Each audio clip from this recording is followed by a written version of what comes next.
So I'm here today with Annette Poizner, who is a psychotherapist and clinical social worker in Canada. Hi, Annette. Good to have you. Hi, Karen. And I actually have a previous conversation with Annette where we had a really off-the-hook opportunity to get to know each other. And so I recommend anybody going back and listening to that one as well. But Annette is the founder of the imprint Lobster University Press, where she has written several books expanding and exploring on the works of Jordan Peterson. So Annette always has an interesting perspective to bring. And today she's going to talk about the topic of the Kabbalah, Corona, and the search for self. So Annette, I'm just going to let you take it away. Okay, well, there's really what worth talking about with this interesting. I mean, we're in very difficult times, and certainly when we are in difficult times, we want to bring the wisdom we can to bear, wonder whether there's something we can learn out, cues, something that can guide us. And I would say that the word on the street in my community, the Jewish community, particularly people who have an interest in Jewish mysticism, is that there are some decided hints that we can learn out from this phenomenon, and it's worth looking at. But to show you what that looks like, so I just need to explain something about biblical Hebrew. So the language is a pictograph system where every letter of the 22 letters looks like an image of something, a picture. It represents a concept. Even the sound relates to what the concept of the letter is. Even the name of the letter will reflect the concept. In biblical Hebrew, if you were looking at a 3-letter root and you go, what does that word mean? If you understood the meaning of each of the letters, the concept of the letter, you could derive the meaning of the word, okay? So it's an interesting language, and it's a meaningful language. It's not a random language. So what we're going to start by looking at is a Hebrew word for, it's called, the English word is pestilence, and the word is dever, okay? In Hebrew, it's dever. We had the Passover Seder. Remembering the 10 plagues in Egypt, one of them is dever, pestilence. So pestilence is a virus, is vermin, is things growing and that form of destruction that we've unfortunately been privy to. So when you look at a Hebrew word, then you don't just look at that word, you go, hey, are there any other words in there? Well, yeah, actually, same 3 letters with different vowels, 2 other words. One is dibur. Dibur is speech or expression. And one is davar. Davar is thing or the material world. Wow. Okay. Now, I am blown away. You should. Yeah. Okay. And you're going to Genesis. You're going to Genesis because you realize that in the creation story, what we're reading, when God creates the world, he speaks the world into existence. So here's the piece. In the mystical frame, a word and the thing itself are the same thing. A word is a thing and a thing is a word. Okay? Now, right now, then, you're actually going to see that embedded within it is a whole attitude about the material world and the spiritual world. When Adam is created, we read God blows into the lungs, the nose of Adam. And the commentators explain that is basically purveying this capacity for speech. So the breath is the speech. Now, there's 2 ways you can look at language and the material world. One way you could say language, yes, remember this? Sticks and stones can hurt my bones, but words will never hurt me. Words are ethereal little things, very disconnected from the material words. Jordan Peterson says this all the time. Matter, when he talks about matter, right? Do words matter? Are words matter? No. Words are, whatever you say, it doesn't matter. Which means you could speak with crude language. You could lie. You could call yourself a big expert, talk nonsense. And if they put it on TV, that doesn't matter. Words don't matter. Okay? Well, if words don't matter, what matters? Well, matter matters. Matter. You want to have your garden landscaped, your car has to work. I mean, that matters. If your car is not well serviced, that's like not good.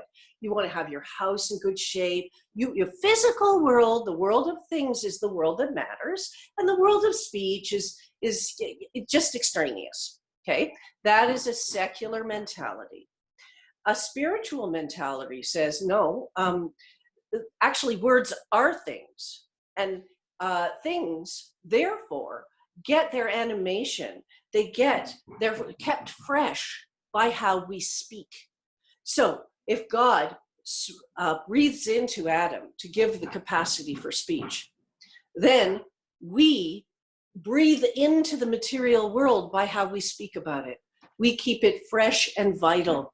So if you don't want pestilence, dever, then what you want to do is dibur, speak in the right spiritual way, so that the word of the devar, the thing, we have as if an immunity from decay. Imagine a river.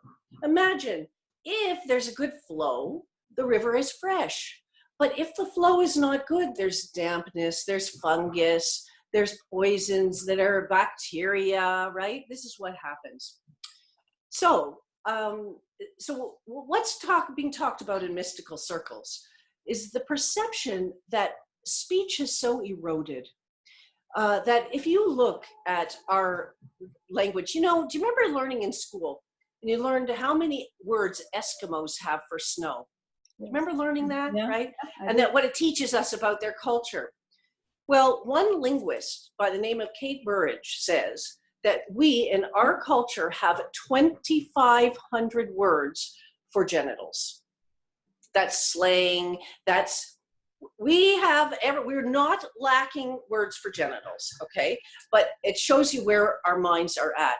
4-letter words that come out in Hebrew, the 4-letter word it's called the Tetragrammaton. It's the name of God. It is the holiest name of God. In our culture, a 4-letter word is the crudest, most disgusting, most awful word. Just drips out of people's mouth, right? So there is a perception that what's really happening over here is that we are struggling with impurity of speech and other forms of expression. And therefore there's like a rot that has set in. And this is the core malaise that we are struggling with. So this is so interesting, because I have been having exactly the same thought, but on a slightly different plane. Okay. And the thought that I have been having relative to speech and how speech connects to where on many levels, how speech connects to where we're at right now. But this kind of speech I was thinking about was this restriction of authentic speech that has come about in Yes. restricting people from speaking truth and from being able to speak political ideas that may be unpopular or unsavory, or the kind of free speech that Jordan Peterson has been talking about, that we have become constricted in that way. And yeah, and it has felt as though the last couple of years there have been things happening, swirling around that have churned up. Let me say, prior to 2015, I would say I had become not complacent, but more subservient almost to the whole speech issue. I had stopped speaking what I thought about anything, because I just felt I was surrounded by people who would completely shut me off from any connection with them at all if I spoke any of my ideas, because my ideas were just very unpalatable to them. If I wanted to talk about spiritual things, they were all materialists. They wouldn't, there would be no opening for that. If I wanted to talk politics, they were all on the other side of the street. And not only was there no opportunity for discussion, it was all, if you think that, you're evil, you're bad, we are not even going to talk to you. And so I had become this little rabbit in a hutch, basically. Now, I'm not crazy about Donald Trump, but one thing he did was he broke the back of that thing, whatever that thing was. And Yes. he kind of opened a space. He opened some kind of a space. There's something symbolic there. He just opened a space by his kind of thumbing his nose at the whole thing. And that little open space, I started to get a little bit more courageous. And then Jordan Peterson comes along and he says, if you can't be courageous, the world is going to fall apart. And then I really grabbed onto that lifeline and I started trying to learn as much as I could that would help me to become more courageous in that arena. And I see it happening around me with other people. So it's almost like simultaneously as our speech was becoming more and more and more constricted, there was something happening that was breaking the back of that constriction and starting to open it up. And then this corona thing happens. And I thought, if this had happened 4 years ago when people were not permitted to speak truth about anything, we would be completely at the mercy of anybody who wanted to lie to us and create the sort of narrative that they wanted. But at least now we have some conflicting narratives that we can look at and try to discern where the truth lies. So that was one of the things that, I mean, there are a lot of things that I think are happening in this space, but one of them had to do with speech. But I also see what you're saying about the other thing, about our speech becoming so degraded. And then the other thing that I saw about this corona is that in this degradation of speech was also this gender confusion around terminology. And that was all anybody was talking about 6 months ago. And now nobody talks about it. It's the least important thing, right? But isn't it interesting that it's all about how are we going to use words? Like, just from that point of view, that we were spasming over it. Yeah. What I want to say about what you just said is there's this mystical concept. He who is kind when he should be cruel will be cruel when he should be kind. So on this, let's apply it to say, if in one sense we're saying things, these things are popping out of our mouths that are like words and crude and awful, if we're saying things that shouldn't be said, we're probably not saying what should be said. And it is like a whole contortion. It is a whole betrayal of the whole faculty. Mm-hmm. And then you have people walking around on the streets with diapers over their mouths. Right? And then you have, what is the organ that's getting invaded? But our lungs. And our lungs is like our speech factory, right? And then we're sent off in quarantine. That's where the breath is, right? Breath. Yeah. You know, so from that point of view, I mean, there's no prophecy today. So we can't claim to know the truth, but there are different authorities and teachers who are basically saying, we can look in the Hebrew Bible and remember that there was this story of Miriam being quarantined because of how she spoke about Moses. We sort of have a world narrative about people being sent to their rooms, so to speak, sent off into quarantine because the speech is somehow breaking the propriety of what's accepted, and it ends up having a health consequence, as you'll recall. In that story. So, you know, and it's very interesting because another form of expression, of course, is intimacy. And one thing that is, you know, there's been a lot of promiscuity. And in this environment, I wonder, will promiscuity be just as careless as it's been for the past how many decades? When at the back of somebody's mind, they're going, uh-oh, am I going to start coughing tomorrow? If I take up with some stranger, you know, and isn't that an interesting piece? Yeah. There's so many interesting things wrapped around that. Yeah, I've thought about that too. Yeah. Right. So it would seem to be, you know, if we connect the dots, that there's something going on there, and that this is something that we might want to work on, that we might want to really deliberately. And Jordan Peterson has started the project, as he says, be precise in our words, speak the truth, don't lie. And I, you know, I mean, he's an ambassador of that cause, isn't he? Right. Yeah. So let me throw something else in here Sure. that we can chew on while, and I want you to continue with your idea because Sure, for sure. it's so interesting. When you said that the biblical Hebrew, the word for pestilence, dever, is also the same word for or not the same, but I mean the same consonants. Same letters. Same consonants, but with different vowels, it becomes Exactly. speech, expression, or the thing or material world. Yeah. And, you know, I've had a number of conversations with a computer science guy named Michael, and he talks quite a bit about data compression.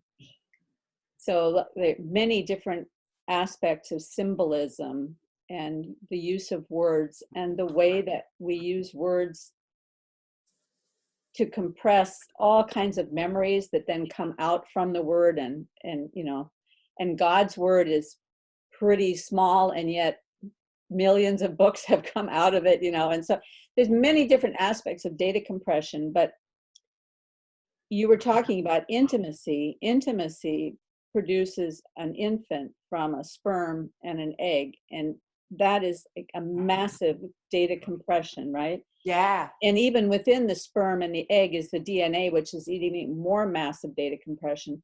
But a virus is a kind of a data compression. It comes in and then it goes out, and it takes over and replicates. And anyway, I just throw that out there. I love it. I love it. And, you know, you see, Jordan Peterson, the reason I'm doing my project is because I find the data compression in his work. You can take a page, yep, and you can completely dive into it. And I think that's what keeps people coming back, because how often you read a book, you go, okay, like I get it, right? With Jordan Peterson, there's so much data compressed in there, and you go in and dive, you read it again. Oh my gosh, I didn't even catch that last time. And I think what's funny to me is right now there's a lot of people out there saying, oh yeah, I've been there, I've done that, I read his book, yeah, I've moved on, because he's just the same old shtick over and over. And I'm like, you didn't really read his book. Right, because you know, there are so many departure points, and his knowledge base is so broad, and his vocabulary, and just to sit and roll around with some of his articulations, and there, you know, you can get lost in this rich material. And I think that's why he's got such an unusual fan base, if you think about it, because they do know, because they sit in, there's got to be 15 different Facebook groups who are just, you know, constantly chatting away about all these, learning, what do you think of that page, and showing pictures of the text, and, you know, so it's, you know, and this is actually corrective, because the empty speech, where you know, people throwing off things, and they sound like an expert, and they say they're an expert, but you know, they're talking just nonsense or whatever. Like we've lost that. So I love that somebody comes along who shows us what speech can be, and how we can mine it, we can delve into it, and how much. You know, choose your words. You can make it something that you're going to feast on, or you could be like with a banquet of crumbs, and you're like, okay, are we done? Because I got to get out of here. I can't even hear one more of your words. They're just such nonsense, emptiness, right? Mm-hmm. So that's I love what you're saying. That makes me think about is, you know, one of the reasons I think the magazine industry has died basically is that magazines became nothing more than 5 ways to do X or 13 ways to accomplish Z. And the same people would go back and get the same material and just recycle it and recycle it and recycle it. And you're just reading the same old stuff over and over and over again.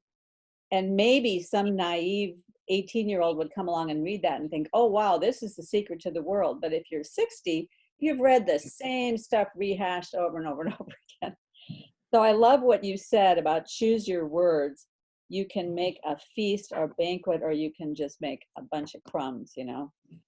Right. And so on one hand, Peterson is our template and it's delicious. And you're like, wow, there's more. Oh, the next time he speaks, I mean, people are really, his fan base are going to be there and they're deliciously waiting to hear what he has to say about his illness, about the virus, he's been through so much. So on one hand, this is what words can be. On the other hand, that they have so been degraded, and that here we are, you know, as I say, walking around with diapers over our mouths and really worrying about what's coming out of a person, literally worrying, I don't want to be at the too close in 6 feet range, because what's going to come out of your mouth? And you know, is it going to be harmful to me, right? So you can't be clearer than that, it seems to me, that this is what we have to work on. When I was 40, by the way, I decided that I wanted to learn hypnosis. Like, not just learn, I wanted to practice hypnosis. But I decided that I wasn't going to pay a clinician and sit there and $100 an hour and learn it that way. No. So I did 2 things. First of all, I made a deal. I made a deal with God. I said, okay, not like I ever swore like a sailor, but every now and then, I said, you know what? I am cleaning the channel. I am not going to use such crude words ever again. That's it. I'm done. The other thing that I did is I made contact with my professional association, and I asked if I could put a little notice starting up a hypnosis study group. And they let me. So I had the notice, and maybe 4 people responded. And over the course of the year, we had 12 different meetings. And it was so interesting what happened. Every time I would trek out, go downtown, we'd meet, I'd pick up people. I'm sort of the ambassador making this whole thing happen. We'd get there, we'd have this meeting, we'd talk about imagery, whatever. It's like every time it's like, we never did hypnosis. We never tried hypnosis. We never talked about hypnosis. Like, what is going on? Finally, a year has gone by. And I said, I really launched this to be a hypnosis study group. And it seems like we're not ever doing hypnosis. So one elderly lady who was a regular said, well, I have no interest in learning hypnosis or talking about hypnosis. And I was, so what ended up happening is we disbanded the group. But one of the women who attended had been a hypnotherapist for many years and was very, very gifted. And I had been a therapist for many years, and she was entering the therapy world, and I was entering the hypnotherapy world. So we made a deal. We said, okay, let's every week have a telephone meeting where we will practice hypnosis for an hour a week. And we did it for a full year. She was a very good hypnotherapist. And, when you do this, we would pretend we had a client, and she would start it. And then I would move in and say a few lines. And then she would say a few lines. And then, so I I became imprinted with her verbal style as a hypnotherapist. I did learn hypnosis, and I practiced hypnosis for many years. Now, I call that magic. I said, remember, we have to sacrifice in order to, that's what Peterson teaches us, we have to sacrifice. You want to get something, you have to give something up. I said, okay, I'm going to hem myself in. I'm going to clear my channel. God, please help me animate in the right way. Then I had this whole block, right? It's like Abraham, he said he's going to go to this land. He gets there, there's a famine and there's a drought and the ordeals, And then I got this, I didn't pay a cent. It did not pay a cent, and I learned hypnosis.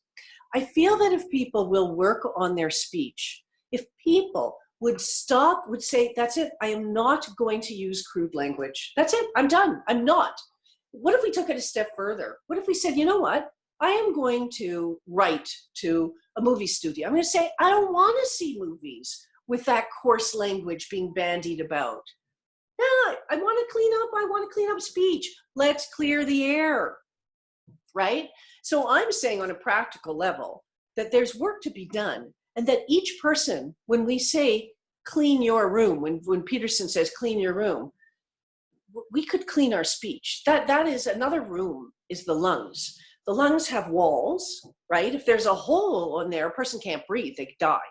Okay, there's a door, there's a hall, and there's these walls of the lung, right? And we need to clean it, and we need to really work on our speech and work on what the proprieties that would rightly guide speech. And there's work to be done there. I'd love to hear Peterson move further, even more, to talk beyond precision of speech. I want to talk about purity of speech, right? And this kind of thing. So since we want to be practical and think about what people can do, what we're sitting here in our little quarantine, we've been taken out of the social fray. Yeah, okay, so we talk on Zoom, we talk on the phone. But is this a moment where we could all filter? Say, wait, are there any words that, like, maybe I'm gonna just drop those words. I'm just gonna, like, maybe I'm gonna clean up my act. So that's part of what I want to say, is that when we're thinking about what Jewish mysticism has to say, it also would like to see us work on these issues to clean ourselves up. Yeah? Yeah, well, one thing I see happening that I think is changing the speech of a lot of people, maybe not towards this angle of cleaning up your speech, but changing the direction of speech, is I've seen this huge increase in gratitude. Oh, nice. Because, well, here's a silly thing. I saw something on Twitter yesterday. This guy said he must live in one of the states that has opened up a little bit. And so he said, yesterday, I got a haircut and I had a sandwich at a cafe. And he said, it felt like Christmas. Wow. You know, wow. And because people have been so restricted. So here's another one.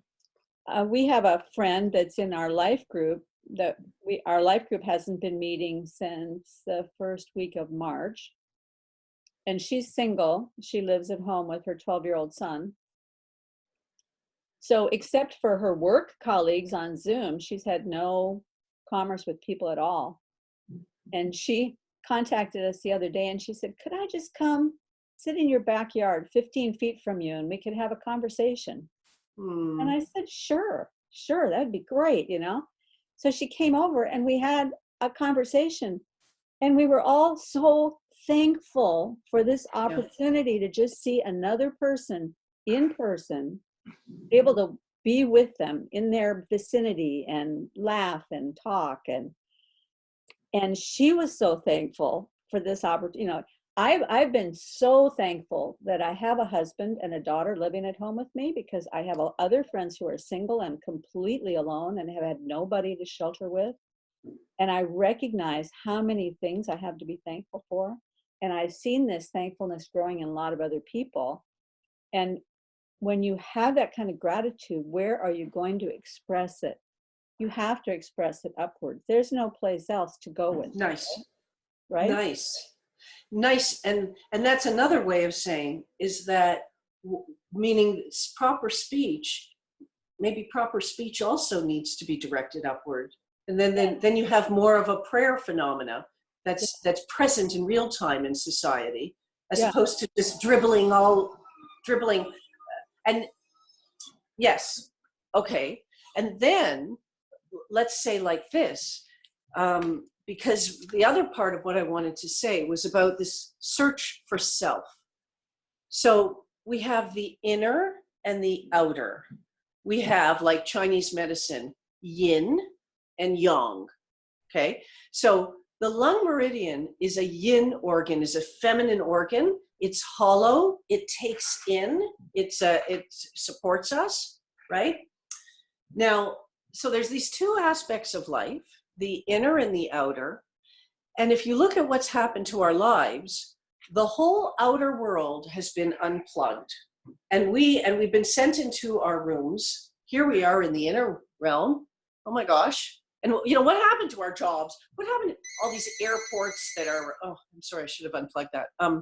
Airports that are empty and flights that are, right? Whereas before, anytime I could look in the sky, I'm seeing airplanes fly. There's a very complicated world. There's magazines, there's mail coming. It's just this busy outer terrain full of action, which is completely stopped. So you can imagine you have like an inner and you have an outer, and the Chinese would tell you they have to really be balanced in order to have a grounded, viable something. Okay, so for example, if you keep developing the outer, but the inner is rickety, eventually something is going to break. In terms of this virus, really, if yin and yang are perfectly balanced, then a person won't get sick. They won't get sick. Who gets sick from this are people who have chronic health problems or elderly people. So the Chinese say that what is elderly people? As we age, the embrace of yin and yang in the system loosens and separates. The ultimate separation is called death, right? So this virus can only access people if the interlocking of yin and yang has loosened to a degree that there is this capacity for invasion, right? So then we go, okay, well, clearly the yang is overdeveloped, but the yin has not been properly developed to support so much overriding yang energy. Does that make sense to you? When you say the inner has not been developed, what all goes into inner? Besides, you used the example of the lung before, but what else is in the inner? Everything to do with foundation. So for example, if you were building a building. Your spiritual perspective and that kind yeah, of okay. So one way we could talk about inner is to talk about values. Let's call the yang dimension the zone of yes. You know what I'd love to do? You know where we should go? You know what we should write? You know what we should, all the passion of what to do out there is yang, okay? But the yin dimension is governed by the word no, actually. One thing is it's the capacity for discipline. One thing is I would sooner die than let such a word come out of my mouth. I would sooner take a bullet than betray this particular friend. What won't you do? And the problem is that today, there's virtually nothing people won't say, nothing people won't do. You know what? I would probably get a lot of clicks if I did that. I know it's a little edgy, but it has to do with our values and our structures and that which we refuse to defile. And that's weak. So we're sent home to our room.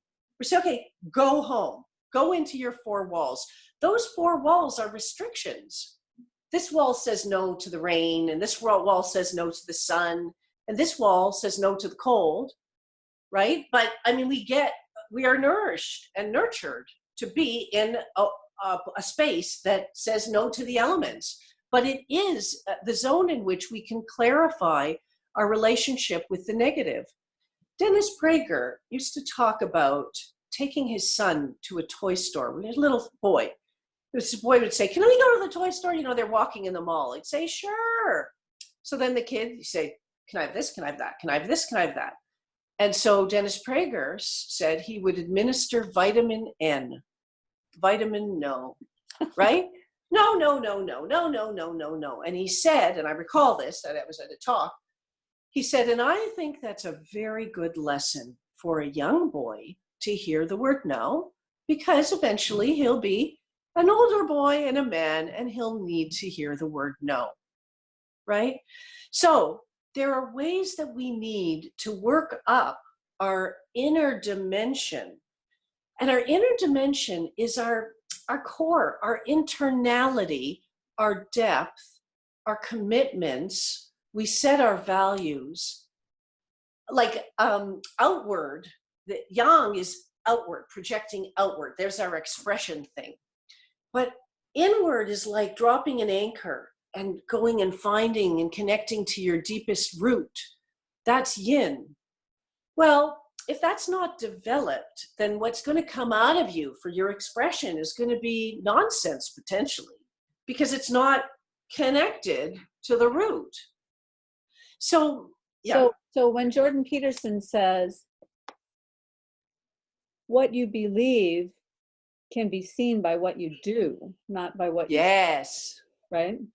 And when he says, look at where you're aiming, Oh. Or he says, watch what you're doing, because you can only really know who you are by watching what you do and listening to what you say. So it's as if we have this inner terrain. It's latent. It's governing, it's running the ship. We don't even know it. It could be running amok. It often is.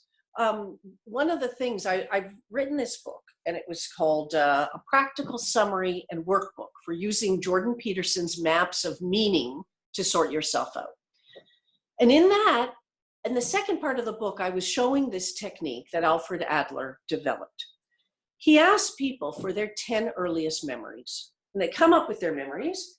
They write vivid feeling for each one, vivid moment for each one. Sorry, vivid moment first, then vivid feeling. A trained clinician analyzes that and can discern the map of meaning of the person. The map of meaning is like the content of your internality. It's like the narrative that you're walking around with. You show it to people, they're like, no kidding. That map will often have exactly encoded into it exactly why they have a mental health problem.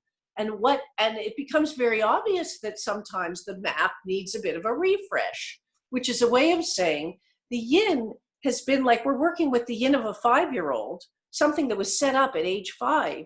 But here I am in my 30s. I'm trying to have a sophisticated life of an adult, and I have the yin of a child. I need sort of to renovate. I need to develop my yin. And of course, if we refresh it, develop it, then we can go out and extend our yang, right? So there's a wonderful poem by Emily Dickinson. Let me just read you 2 parts of this. The outer from the inner derives its magnitude. 'Tis duke or dwarf, according as is the central mood. Later she says, the inner paints the outer, the brush without the hand, its picture publishes precise as is the inner brand. So everything that comes from the outer is going to follow from the inner. And if the inner is not developed, and we have a society that is so focused on, I'm going to travel here, I'm going to jump on a plane, I'm here, outer world, we are overcommitted. But if the inner is not properly embellished and developed and nourished, then you may be on a ship to nowhere. Right? So one of the things my friend said yesterday is that she's noticed that since she's been restricted to working from home, that she's had much more space in her life for just peaceful reflection. Right? And and so she has a window in her bedroom that she never even noticed before. She never paid any attention to this window in her bedroom. But now that she's confined to her bedroom because her son is out in the living room doing his homework on Zoom with his teacher, she's in the bedroom doing her work on Zoom with her colleagues. She's noticed this window that gives her a view into the outside world. And there's a tree out there and a bird that she never even knew about before. So every day she can reflect on this beauty outside her window and be so thankful for it. And that's that's the kind of thing that's happening right now, is that people, they may not recognize that there are good things hidden in this. So I have this perspective because of my Christian walk over the last 40 years that I've developed that may be different than the Jewish perspective, I'm not sure. But for me, it's sort of like, I don't pretend to know whether or not some trauma or difficulty or catastrophe is caused by God. But when it comes along, I know that God can make something beautiful out of it if I put it in his hands.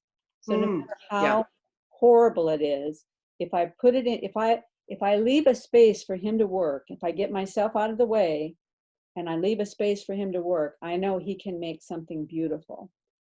And so when this all started happening, the first few days, I was just kind of overwhelmed with some anxieties and some need to be just praying all day long, all the time, because there were so many people I was concerned about and worried about. Back then it was just Italy, that was before it hit us here. But I just felt like I needed to be praying all the time. Over time, something has happened where I sort of see this space. There's something happening where there's this space, and God is working in that space. And so I've been trying to see what are the good things that he's bringing out of this, right? And so I'm just noticing little things. One thing that I've noticed that I think is super important, just because, in your book one of your books on Jordan Peterson, you talk about how the nature of the Godhead, that shows up everywhere in creation, Yes. at every level. Yes. And I think I told you one time that I've been thinking for years about the elements of creativity in art and how that matrix shows up everywhere at every level of creation, at every level of science and Yes. mathematics and all of those things. And so now I lost my train of thought. I had the same picture. Where did I start with that? We were talking about what God is doing. Yeah, well, so let me say like this. Everything you're describing is about negative space, meaning when we make negative space, then we empty our usual concerns, our usual frame of mind. God will fill it. And maybe it will be filled with the tree and the bird. And in other words, God fills the negative space, but we have to find some negative space. So whether you're taking a faith perspective and you're asking, it means you're kind of letting go, you're opening, you're pregnant with divinity. You're like, okay, I don't know what to do about this. But if I'll just step aside for a minute and find some negative space in here. God loves negative space. He'll hang out there. And then that also becomes the pathway to creativity, because that template of divinity that I've been talking about, that we will find it, that's what we will find in the negative space, because we clear out this furniture or whatever, and then you just have the unity as it is expressed.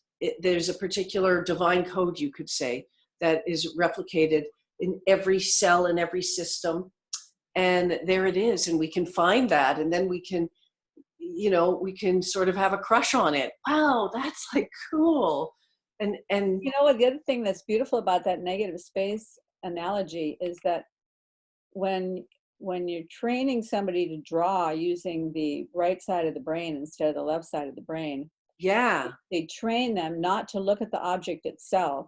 You're not trying to draw the object. You're going to draw the negative space. Because when you draw the negative space, you have to attend in a different way. If you try to draw the object, your left brain will tell you, oh, I know what a chair looks like. And you'll start automatically drawing what you think a chair looks like instead of drawing that chair. Maybe that chair is upside down. And so your left brain has a hard time thinking how to draw an upside down chair. But your right brain can see the negative space and draw the negative space. And by doing that, you get a much more beautiful,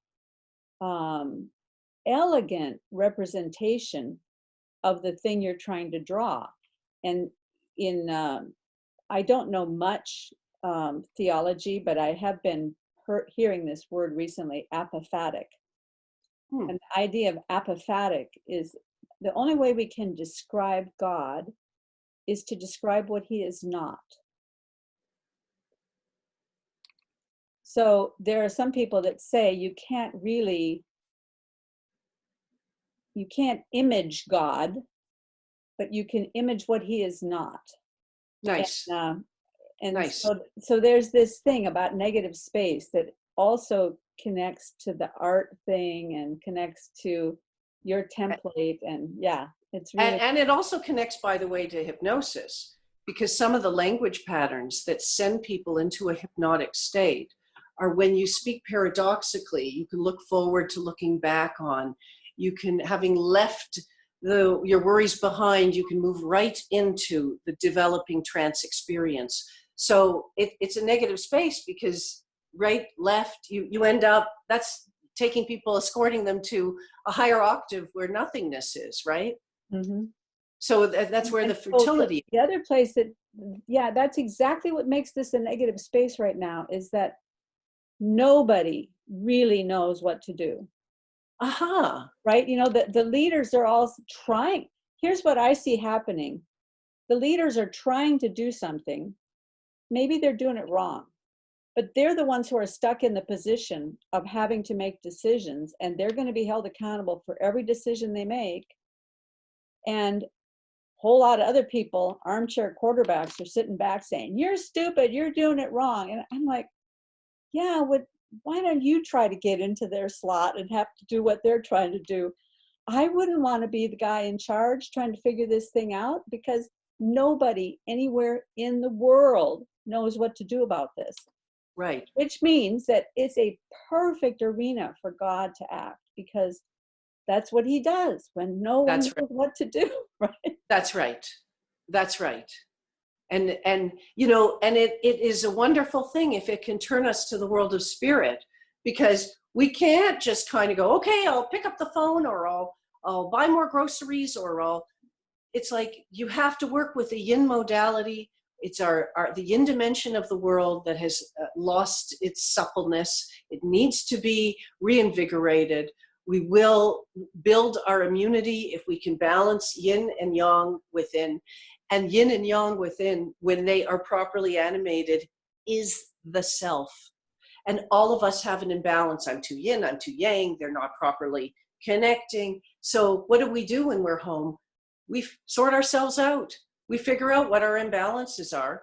And if it's yin, build it up. And if it's yang, build it up. And it's time to really architect ourselves. It's a do-it-yourself job, one by one in our homes. And that's what Jordan Peterson. Yeah, and just for the people who haven't read Jordan Peterson, that this was what I was going to say when I lost my train of thought a little while back, is that the yin and the yang is his picture always of order and chaos. Yes. Right? And so when the order gets too brittle, yes, then you have to have that which navigates between the order and the chaos fall over into chaos, and go in there and find the treasures.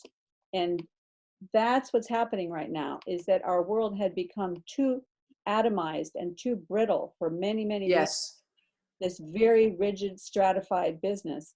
And then we fell into chaos, but there are treasures in the chaos. And that's what we need to be about, is attending to where the treasures are. And one of the treasures that I saw that I was going to talk about, that I was trying to give a little backstory to it, is this whole idea of boundaries. Because we had become a completely boundaryless world. Gender boundaries had been dissipated. National boundaries had been destroyed. Individual boundaries had been destroyed. You know, whatever. I'm just going to do whatever. I have no boundaries. I have no discipline. All these different levels of boundaries, of borders, if you will, had been completely disbanded. Now, all of a sudden, borders are enforced everywhere. Every nation border is enforced. Even some cities are enforcing their borders. Half Moon Bay, which is down by the beach, 30 miles from us here, they've got signs up, "Don't come into our town if you're not from our town." You know? So there's borders everywhere, and people's individual borders. We're stuck inside this house, and you know, there's just borders everywhere. That's right. And the mask. And the mask. Yeah. It's a no. It's a vitamin N, you know? Yep. And that is all good, because when you are constrained inside a boundary, that's where the maximum creativity takes place, right? The limitations bring the creativity. So when you've become stultified and rigid and lost all your innovation and everything, apply the boundaries, and then creativity will take place. Right. So, lovely. yeah. Lovely. What I just want to say is, there's this Jewish teaching that God creates the cure before he creates the illness. And that's a principle. So I want to say, because I believe it, I believe that we were given 2 years of Jordan Peterson running around the world, teaching us about chaos. Then he fell into chaos. Then we fell into chaos. And now we have the opus of his work. I hope he will continue to teach us about how to turn chaos into order. But that's where we are. And it's so interesting to me that we've had 2 years of Jordan Peterson giving a very focused message on this. And here we are. The project that I just finished is I've just published something called From Chaos to Order, a guide to Jordan Peterson's Worldview.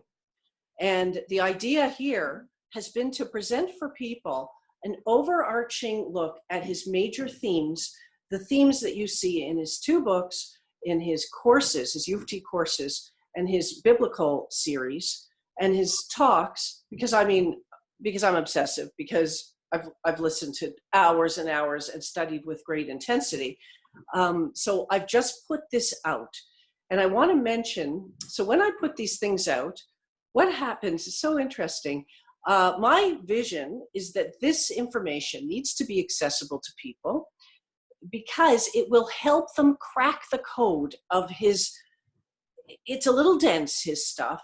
And when you articulate in a linear way what Peterson's worldview is, it's easier for them to listen and to go into the books and to download, and their uptake is faster. And so some people struggle because the tangent and the brain and the myth and then so there's no myth and there's no brain. It's very focused on the key, what I understand to be the key core ideas a person needs to understand about his framework so as to better discern what he's talking about in any given minute. Anyway, my goal is to offer this material at a very reasonable low cost.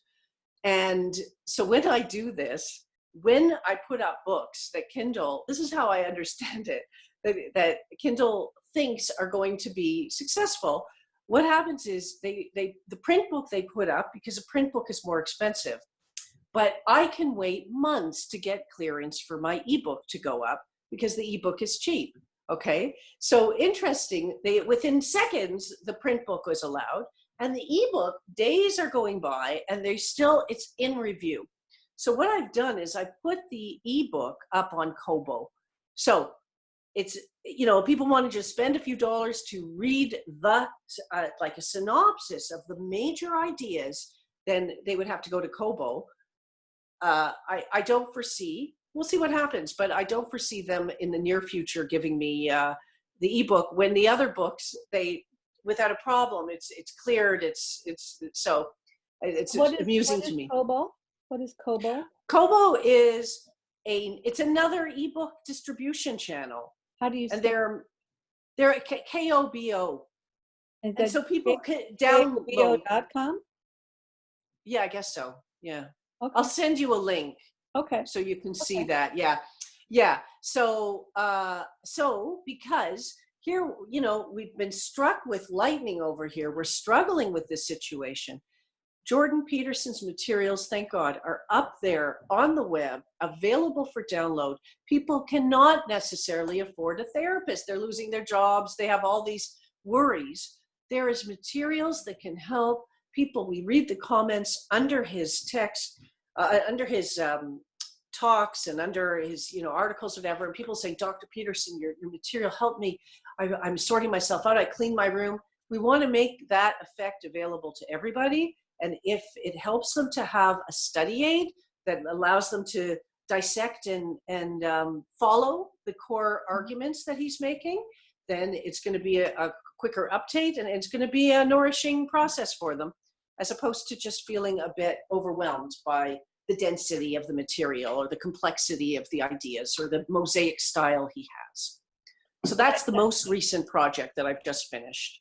I definitely want to jump on there and get one for myself, but could I ask you for a little preview? Do you cover the element of anomaly in there?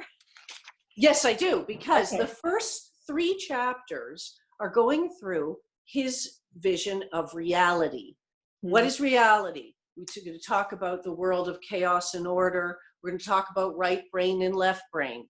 We're talking about the life task of having to deal with chaos, which is embedded, full of anomaly, and to metabolize it. So now it becomes an ordered little bit of this world, as opposed to a chaotic zone of confusion and like unclarity about how to navigate it.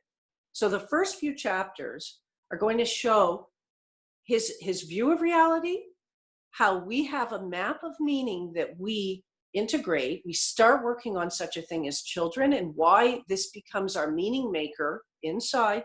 The next chapter, we're going to look at what confounds the map of reality. And we're going to see that what's confounding it, we have to lead into his vision of divinity and the importance of the God ideal, the psychological significance of the God ideal, what impact it has on us, how it helps us master and come up with an appropriate map of meaning that will allow us to move in a sophisticated way in the world, okay? Mm-hmm. And then I have a chapter where I'm going to go into Jordan Peterson's meta map of reality. And we look at the vertical realm, the horizontal realm, we look at the center point, and we look at the world of depth. Okay, and we're going to look at all, in other words, he's going to understand the world has these constituent parts, and we always have to balance ourselves somehow betwixt and between. And when we do so, we are living a life of truth. We are balanced. Uh-huh. We are playing by the rules. I show how his different rules speak to the framework of reality as he understands it.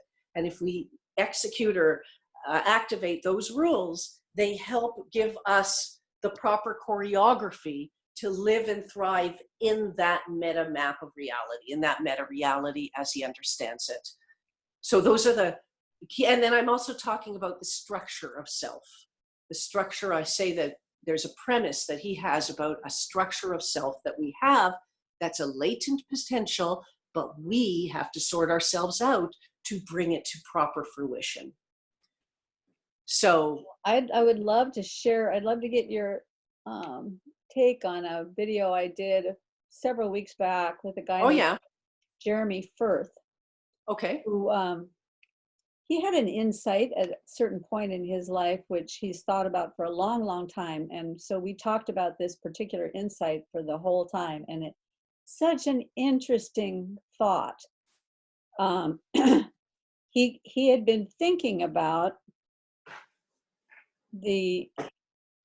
at the time he was a Mormon. He eventually walked away from the Mormon church, but at the time he was a Mormon, he had this thought about pride, because in Mormonism, pride has a different meaning than we think of it in just typical biblical terms. Slightly different meaning. Pride is hostility. Okay. Isn't that interesting? So it's the opposite of love. It works. It works for me. Yeah. So I thought it's a kind of interesting concept. Oh, I'll listen to it. So he got to thinking about that, and he thought, so somehow he came to the conclusion, and I can't remember the whole way he got there, but the conclusion he came to, pondering that distinction, is that the structure of the world is that there needs to be structure and flexibility. And that when you look at a Japanese pagoda, the pagoda is built around a tree. So the tree is deeply rooted and goes up towards the heavens. and the tree is the center pole of the pagoda. I never knew this about pagodas. Interesting. And then each floor in the pagoda, as it, at every level, is made up of 2 floors together that come in around this tree with a hole. Okay. So they can slide. So whenever there's an earthquake, these floors can slide back and forth, giving the whole structure flexibility so it won't dive down to the earthquakes. So he got to thinking about how our vertical relationship with God is the structure in our lives, the strength, the foundation, and all of that. But then we also have this horizontal relationship with people, and Yes. that's where the flexibility has to come in. There has to be grace, there has to be openness in these relationships with other people, right? Nice. And so he had many, many other things to say about it, but that's just the bare bones of it. I'm all over it. Yes, I'll listen to it. And you see another manifestation of I'll link to it in the notes. Okay, terrific. Okay. In the dimension of width, let's say, is we have a right side and a left side. So the mysticism says the right side associates with affiliation, love, right? The left side affiliates with retraction. This is extroversion, this is introversion. When people used to wear watches, if they were right-handed, the right hand is attraction, or left side. Sorry? Left side is attraction or retraction? Right side is attraction and expression. The left side is retraction. Retraction. Inhibition. The right side is love. The left side is fear. So when people used to wear watches, let's say a right-handed person, do you wear a watch? Oh, interesting, because that's the way the 2 hemispheres of the brain are too. Yeah. Do you wear a watch? I did for a short time, but not usually. Okay. Are you right-handed?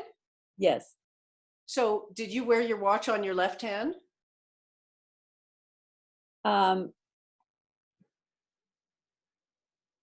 Well, I'm not a good example because really?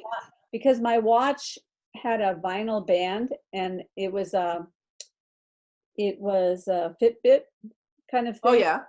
And it had a vinyl band, and vinyl really irritates my skin. So I switched it back and forth all the time just so okay. You're not a good example. I'm not You're not a good example. But normally the right hand for a right-handed person is the doing hand. So you're doing something with your right hand. The watch goes on the left hand as if to say, because the left hand is the no hand. The right hand is the yes hand. The left hand kind of pops up and says, is it time for you to stop this? Right? So we have this dual nature, expansion and contraction.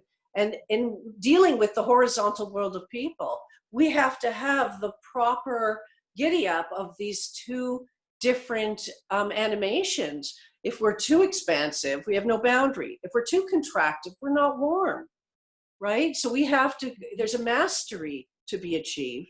And Peterson is speaking to it when he's encouraging us to, on one hand, explore our openness and to cultivate that. On the other hand, to cultivate conscientiousness. These are the realm of the depth, you could say, or the width, you could say. The depth has to do with time, as we move through time and where we locate ourselves in time. We're always trying to put ourselves into the future, but like with 1 foot in the present, clean your room, okay? But 1 foot in the future. I'm not living for now. I'm living for, I want to finish medical school. Like, I know what I want. I want to be a doctor. I want to have a family. That, right? We're always moving towards the future, which really then winds us up where we started, because his main point is when he starts off, he says, is this a world of things? We act like it's a world of things. No, this is a world of values, which means anything you see, you kind of go, what would be good if I did that next? What would be good to this room to make it even nicer? What would be good if my life was even better in 5 years? That's a world of value that directs us.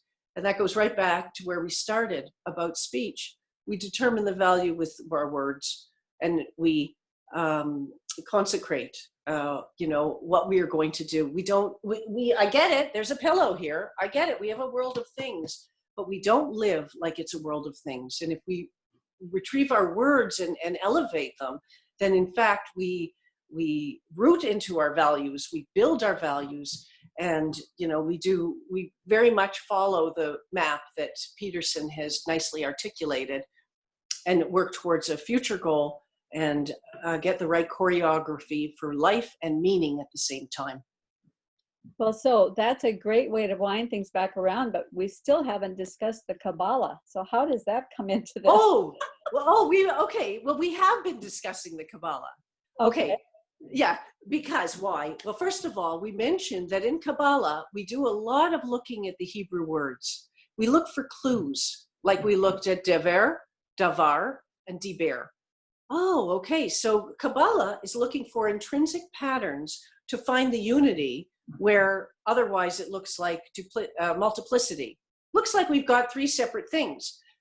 Turns out that pestilence and the material world and the world of speech are all part of the same system, unfortunately, meaning if the system is not properly choreographed, then here we are, and we have to recalibrate, we have to re-choreograph in order to move away from dever, the pestilence, and elevate our speech and have the proper relationship with davar, the material world.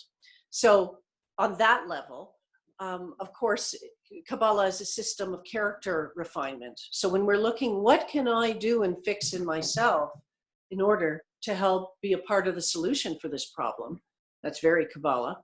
And Kabbalah is about the intrinsic structure of reality, a hidden pattern that it's laced with divinity. It's the unity code underneath what looks like a variable reality. So as we talk on that level, that's classic Kabbalah, right? Have you watched any of Jonathan Pageau's work? Yes, I've watched some. Sometimes it's quite interesting to me. Sometimes I feel a little bit out of the loop because I don't have some of the things that because they've been talking about this stuff for 2 years, night and day. So yes, if you haven't been following along, it's really kind of hard sometimes to. But also the sources that he's talking about, classic Christian sources or whatever, I'm a little out of the loop with that. But sometimes I'm hearing things and I'm like, yes, I'm there. I agree, and we definitely share the same interests. Had you ever listened to one of his first conversations that he did a video on was with his brother Matthew about Matthew's book on symbolism?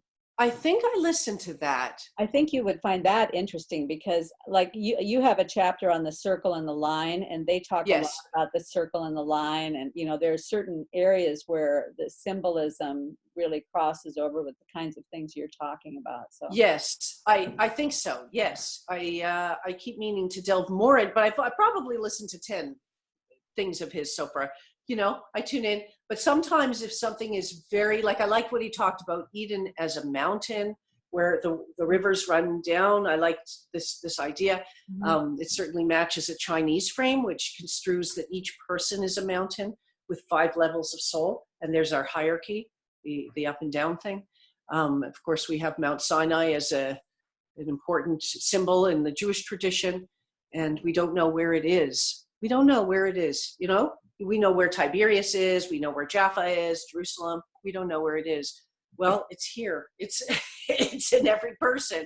It's a question if we climb it or not, and if we listen to the message coming broadcasted from above, right? Mm-hmm. So, So I definitely intend to continue to explore his stuff because I think we're all talking with interest about the same terrain. Yeah. There's. And we've just scratched the surface here, really. Yeah, fabulous. Yeah. So I think we can probably do this again on a different topic and still have plenty to talk about. So I think so.